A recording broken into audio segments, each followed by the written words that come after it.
Corona के बढ़ते हुए केसेस के बीच में केंद्र सरकार ने दावा किया है कि सभी राज्यों को 16 मई तक के लिए रेमडेसिविर इंजेक्शन दे दिए गए हैं। इसके साथ ही देश में रेमडेसिविर का प्रोडक्शन भी अब बढ़ा दिया गया है।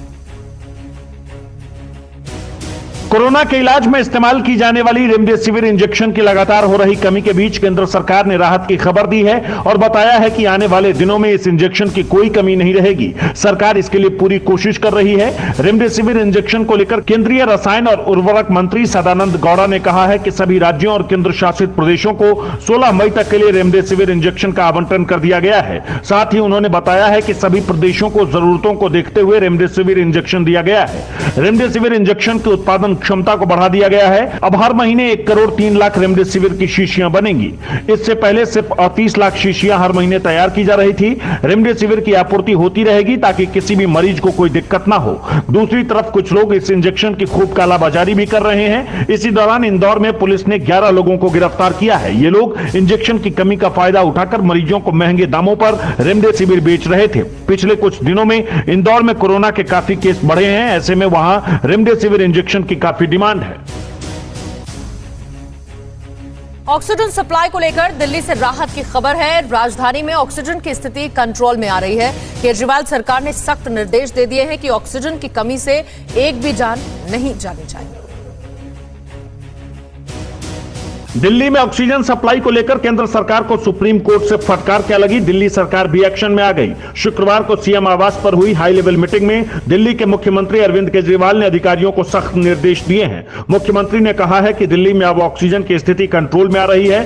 कहीं भी बेड की कमी नहीं होनी चाहिए। ऑक्सीजन की कमी से एक जान भी नहीं जानी चाहिए। केंद्र सरकार का, सुप्रीम कोर्ट का, हाई कोर्ट का शुक्रिया अदा करना चाहता हूं। उन सब के प्रयासों से कल पहली बार हम लोगों को 700 टन ऑक्सीजन दिल्ली को मिली है।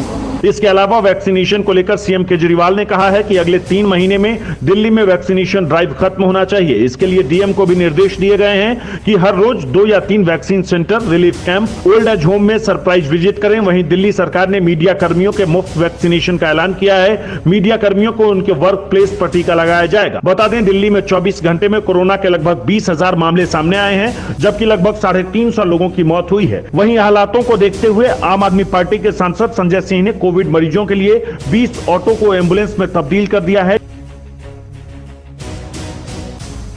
प्रधानमंत्री मोदी आज यूरोपीय संघ की बैठक में शामिल होंगे। बताया जा रहा है कि इस बैठक में पीएम मोदी कोरोना के मौजूदा हालात को लेकर चर्चा करें।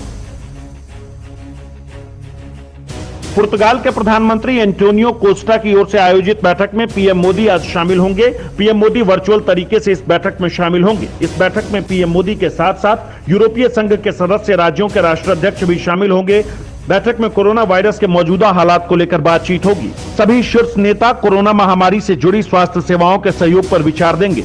यूरोपीय परिषद के अध्यक्ष चार्ल्स मिशेल के निमंत्रण पर पीएम बैठक में भाग लेंगे। पीएम मोदी इस बैठक में हिस्सा लेने के लिए पुर्तगाल जाने वाले थे, लेकिन कोरोना के हालात को देखते हुए इस बैठक को वर्चुअल तरीके से करने का फैसला लिया गया है। इसके साथ ही बताया गया कि इस बैठक में मुक्त व्यापार समझौते पर भी बातचीत हो सकती है। बैठक के दौरान चिकित्सा आपूर्ति श्रृंखला और फार्मा पर मजबूत साझेदारी और सहयोग की भी घोषणा हो सकती है।